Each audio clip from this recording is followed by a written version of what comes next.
Alright, I guess I'm not done with the news. Before we get into it, yes, I am a PC player. I play on PC.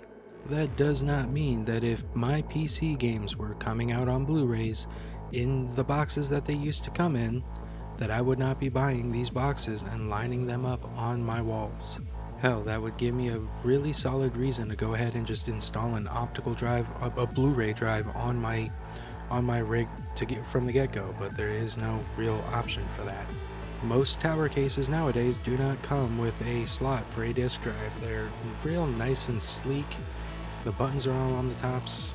Everything you need from like lightning ports to USB 2.0, 3.0.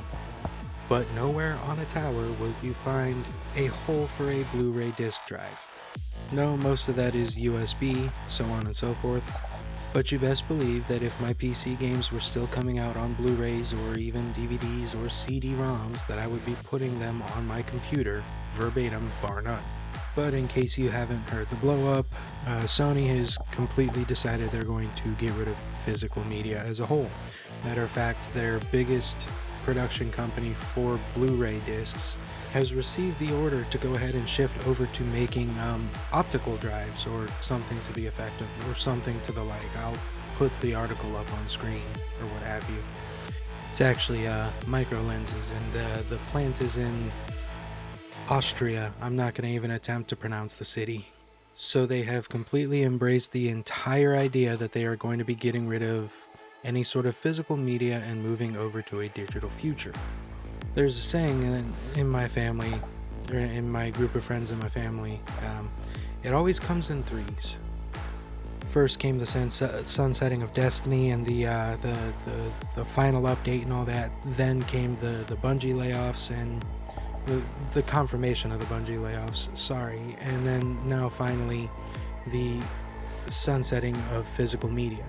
You may be asking me, why is it that I care about physical media so much? For starters, there's the point of archiving. When you buy a game that does not say internet required on any part of the cover, you're getting a 1.0 version of the game that you can just plug in and play. You don't need an internet connection. You put the disc in, it installs to your system, and if you don't have internet, you can still play the game. It is a 1.0 version of the game, and it's probably buggy to all shit, but you still have the ability to play that game.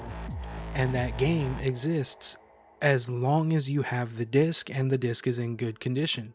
Yes, the argument can be made that disc rot is a thing, but I can pick up my copy of Final Fantasy Chronicles, Final Fantasy IV for the PS1, plug in my PlayStation 1, put the disc in, put the memory card in, connect the controller, power it on, watch the beautiful PS1 startup animation with that god-awful, it's awfully loud, that noise, that god-awful noise that just sparks so much nostalgia, and play that game.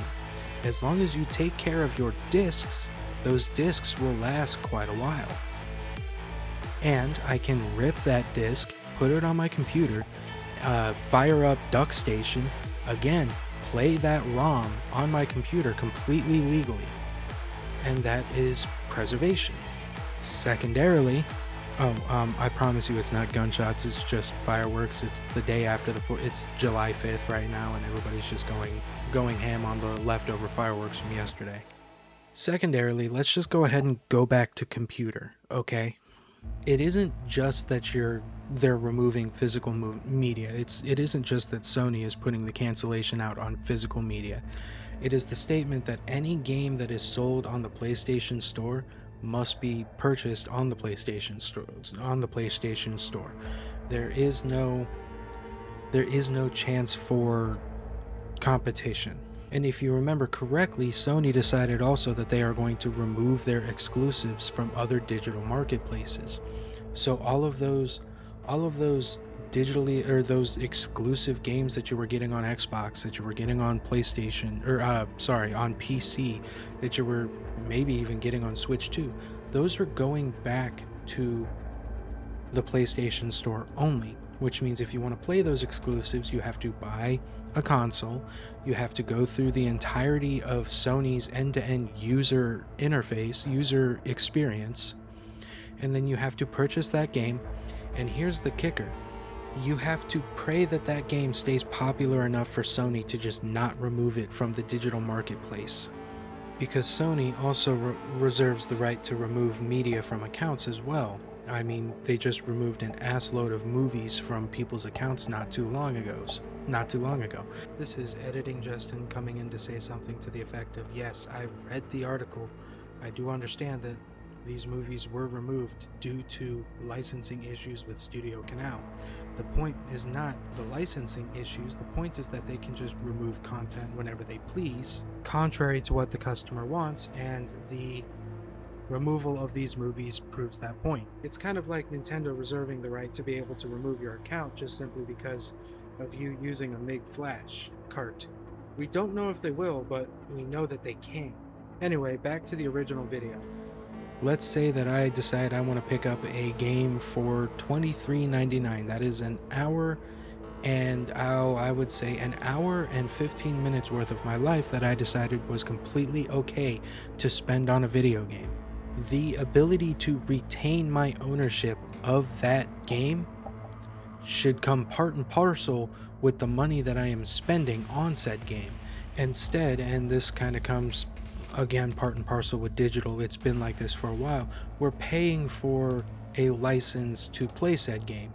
And normally that wouldn't be such a big problem if it weren't for the fact that we had physical media to back up the digital media should the intellectual property be removed from the store, the digital storefront.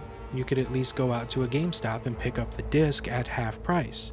And the other thing is that some people only buy games in disc format because they can buy them used. When I had consoles, I was absolutely one of those people. I would go out, I would buy a used game for like $20-30, go home and play it. I didn't really care that it was, a year or two old at that point. I was just happy to have a new game.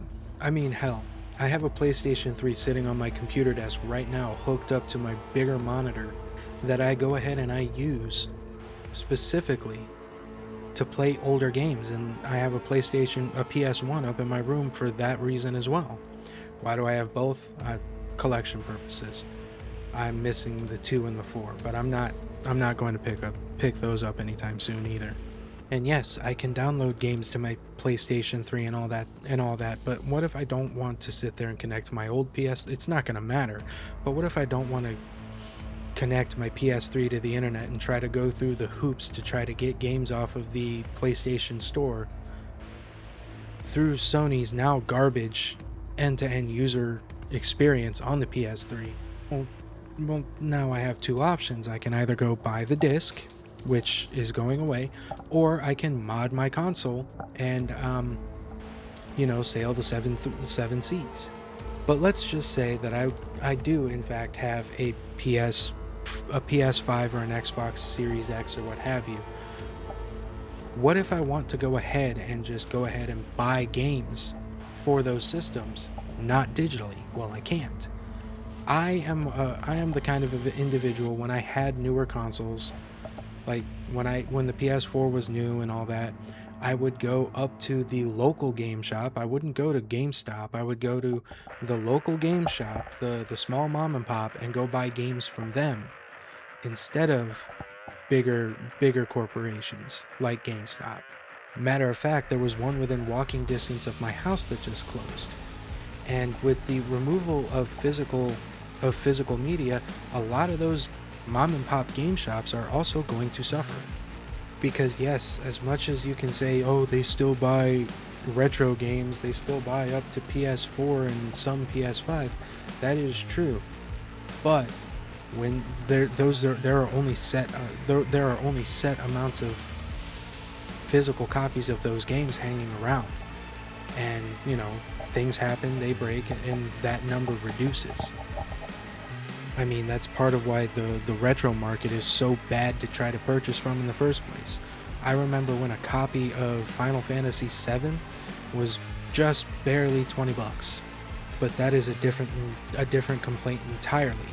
That is collectors entering a market and creating an artificial scarcity, and I don't want to talk about that right now. but this is where it is. This is where we're looking to go. We're not going to be able to own the games that we purchase, and that's kind of the point. So if you enjoyed watching this video, I'm considering making a weekly news spot on this particular channel. Like I said, the other channel is going to be for laid back fun stuff. Let me know in the comments below if you want to sit here and listen to me rant on about gaming news. I don't want it to take away entirely from, you know, cyberpunk related content, but I don't mind going over more important to gaming news pieces. Like I said, let me know in the comments. For now, I have to go. I actually have to start getting ready for work. Stay safe, you guys, and remember, living on the edge ain't for everybody.